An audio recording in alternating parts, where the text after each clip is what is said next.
Yes. Natapos din ang pressure. Andito po ako sa Tokyo. Ganun talaga parang nakawala sa coral na naman no? Kasi pag nasa province tayo, sa Bulacan po kasi ko, mahirap lumabas doon, subdivision kasi you have to pay 100 pesos for the tricycle para makalabas ka. May motor yung kuya ko, kaya lang hindi pa gagamit sa akin yun. So, doon talaga, may stuck ka talaga doon. Tsaka, nag-tour po kasi ng Singapore yung pamangking ko. So, I have to wait her for 4 days nga po. Dumating na po sila kahapon. Uwi na po ako. Dispatcha na ako. Ayun. Buti na lang napareformat yung cellphone ko at kilala ko rin yung mga nasa subdivision. Ayun. Paano kung mga emergency, di ba? Tapos nag-lock yung phone mo, hindi mo buksan-buksan. Tapos may mga emergency, paano gagawin mo, di ba? Tapos biglaan. So, nakakaloko itong mga gumagawa ng ganito, no? Kaya, huwag po kayong basta-basta magpa-public ng mga poses, tsaka dahil kami mga hacker na mga nakakapasok ng gano'n. Ano ba naman itong service crew na to para nagwawala? Sabog-sabog, yun o, guys. Ayan. Last time, nasa Yoshinoya ako. Ngayon naman, nandito ako sa Tokyo. Pero, same yun na Japanese food. Gusto ko kasi may iba naman. Kasi yung iba kasi yung KFC, Wendy's, Jollibee, McDo. Halos puro mga chicken eh. So, parang nakakasawa. Tsaka, wala akong ganang kumain ngayon. Kasi nga, meron kasi kung parang butas sa ngipin dito sa may pangil. Kaya parang pag napapasukan ng kanin, sumasakit, nangingilo.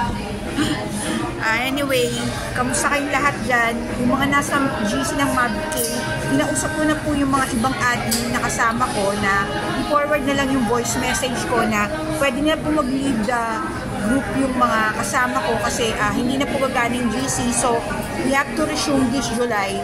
Na lang po aayusin ulit. Re-establish na lang po yung GC. Huwag po kayo mag-alala, babalik ko po yung GC. You will be added there. Kaya lang, hindi ko matandaan pa yung mga friends ko, yung mga mutual friends natin. Kaya check ko pa, minumukaan ko pa dun sa sa friend list ng mga ibang mutual friend kasi hindi ko na matandaan talaga kasi 99 tayo sa group or nasa 102 na ata tayo so hindi lahat kabisado ko. Pag-forward ko na lang yung yung logo tsaka yung feature ng mga members, i-add ko na lang. So kung hindi in-accept yung hindi ko na-firm yung yung request, it's okay. Okay lang din sa akin mga nasa 200 plus lang yung friends ko ngayon kasi marami doon followers saka mga viewers sa YouTube So hindi mo na talaga alam kung sinong pagkakatiwalaan mo, kung sinong hacker doon, kung sinong gumagawa ng ganun, no? Kasi may mga nagre-report din ng mga poses, no? Lalagay pretending to be someone else, ganito, discussing malicious things, ganun rin-report sa Facebook yung mga profile na naiinis sila. So, yung Facebook, check-in ng mga poses mo, pag sinit, na-validate, isasara yung yung account mo. So, ingat-ingat din po tayo sa mga poses natin, lalo na yung mga poses natin sa, alam mo na, sa DOH, mga ganyan. Pag hindi nila gustuhan, baka yung maging parang patibong nila para lock tayo. Kasi alam mo na, diba? Pikon din yung mga yan diba? Kasi alam nila, mas malakas ang impact ng social media dahil mas marami tayo, mas maraming may cellphone hindi naman ginagawa ng mainstream media yung talagang duty nila, diba? Malakas na ang influence nila. Pero, pagdating sa paramihan, mas marami yung manpower na may hawak na cellphone.